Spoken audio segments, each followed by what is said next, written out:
Hi, this is Jashan from Bennett University. Today I'm here in front of you to tell a topic called deadlock from operating systems. So before entering into our topic deadlock, let me tell you what is an operating system. Operating system is interface between a computer user and the computer hardware. So some of the basic tasks what the operating system is to is file management, memory management, process management, giving security and some etc. tasks.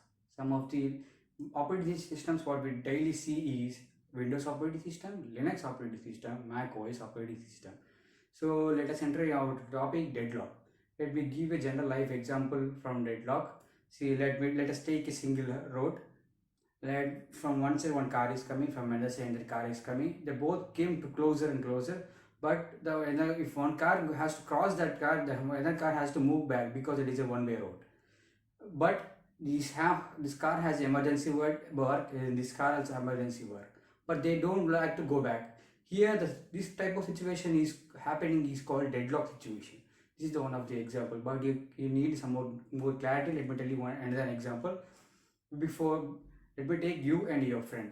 You want to call to your friend, it is emergency work, but he want to call you but he also have emergency work at the same time, and this at this time deadlock happens. Let me show you a definition of the deadlock, types of deadlock, and writing in the pen and paper. Let's go to the pen and paper. So we have seen general life examples in deadlock. Let me get into the definition of the deadlock. Deadlock is a situation in which two computer programming sharing the same resources are effectively preventing each other from accessing the resource, result in both the program causing to the function. This looks somewhat tricky. Let me explain you with an example. Let us take a process 1, process 2, resource 1 and resource 2.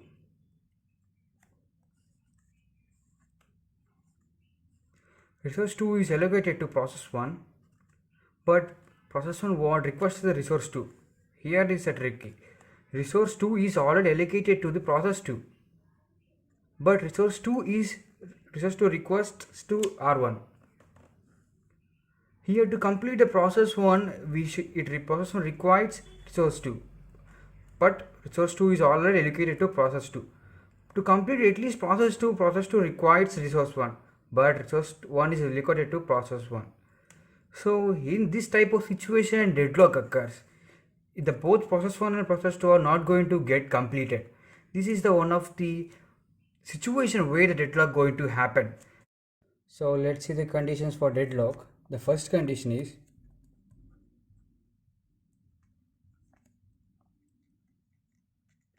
mutual exclusion. The second condition is hold and wait. The third condition is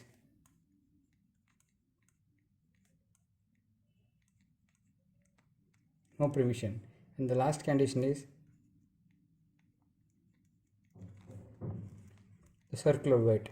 If the four conditions are satisfied in a process, means in a situation, then that type of situation is called deadlock situation.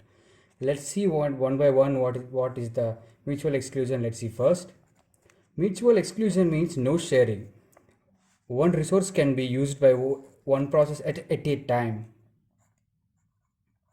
If the same resource is wanted by the process 2, then it can't share that resource because process 1 is already in the use of resource 1. In that type of situations, the deadlock occurs.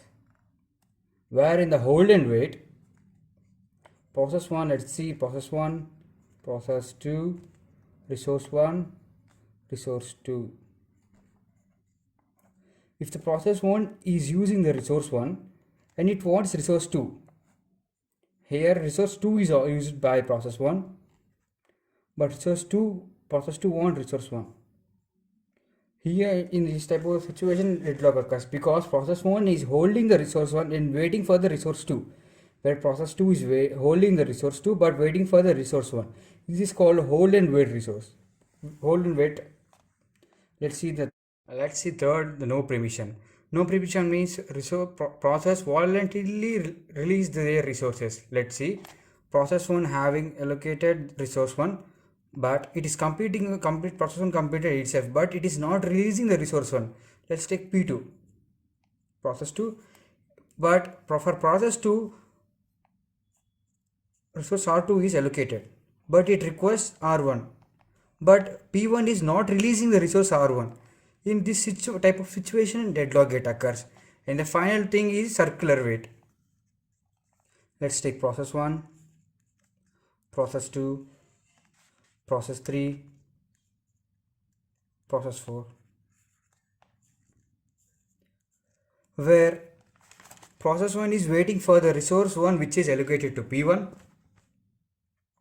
and P1 is waiting for the resource R4 which is allocated to P4, where P4 is waiting for resource R3 which is allocated to P3, where P3 is waiting for resource which is allocated to P2.